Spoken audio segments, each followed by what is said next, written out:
আসসালামু আলাইকুম প্রিয় দর্শক, কেমন আছেন সবাই?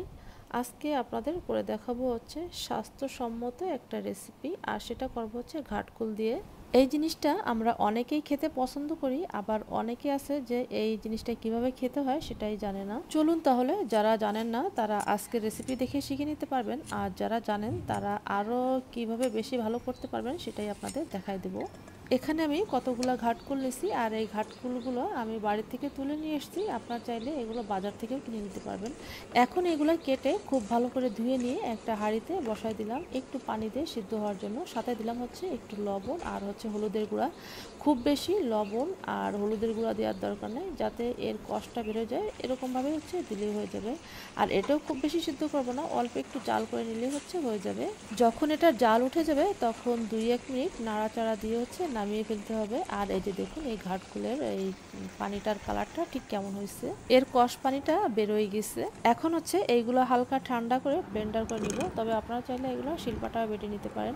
ওই সব কিছু ব্লেন্ডার করে নিয়ে এখানে 2টা রসুনের কোয়া, পেঁয়াজ কুচি আর হচ্ছে কাঁচামরিচ একসাথে ব্লেন্ডার করে নিলাম। তবে আপনারা চাইলে এগুলো শিলপাটাও বেটে নিতে পারেন, আর ঝালটা আপনাদের পছন্দ অনুযায়ী দেবেন, যে যতটা ঝাল খেতে পছন্দ করেন। এখন রান্নার জন্য চুলায় কড়াই বসিয়ে তাতে দিলাম হচ্ছে বেশ খানিকটা সরিষার তেল, আর তেলটা গরম করে নিয়ে এর ভিতর দিলাম হচ্ছে পেঁয়াজ কুচি।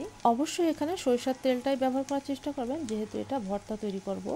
পেঁয়াজটা 2 মিনিটের মতো ভেজে নিয়ে এখন দিব হচ্ছে সেই ব্লেন্ডার করা মশলাগুলো। আর এখন যে জিনিসটা দেখতেছেন এটা হচ্ছে কালো জিরা। এখানে আমি 1.5 চামচের মতো কালো জিরা নিচ্ছি, আর তার সাথে ছিল হচ্ছে জিরা একসাথে বেটে হচ্ছে দিয়ে দিলাম। এখানে খুব বেশি কালো জিরা ব্যবহার করবেন না, তাহলে আবার তিতা হয়ে যাবে। আপনাদের পছন্দ অনুযায়ী হচ্ছে এখানে কালো জিরাটা অ্যাড করবেন, যে যতটা এই ঘাটকুলের ভর্তাটা তৈরি করবেন। ঘাটকুলের মিশ্রণটা দিয়ে সাথে দিলাম হচ্ছে লবণ, হলুদের গুঁড়া, মরিচের গুঁড়া, ভাজা ধনের গুঁড়া দিয়ে এখন হচ্ছে এই সব কিছু খুব ভালো করে মিশিয়ে নিব। আর লবণটা দেওয়ার সময় কিন্তু খেয়াল রাখবেন, যেহেতু এই লবণটা সিদ্ধ করার সময় দেওয়া হয়েছে তাই লবণের পরিমাণটা একটু কমিয়ে দিবেন। দরকার হলে চেখে দেখবেন যে লবণটা ঠিকঠাক মতো আছে কিনা। এখন 2টো তেজপাতা দিয়ে এই মিশ্রণটা খুব ভালো করে ভেজে নিব। এটা কিন্তু নাড়াচাড়ার উপরে রাখতে হবে, তা না হলে আবার তল দিয়ে লেগে যাবে, মানে তলের সাইডটা পুড়ে পুড়ে যাবে, তখন কিন্তু আর এটা ভাজা ভালো হবে না।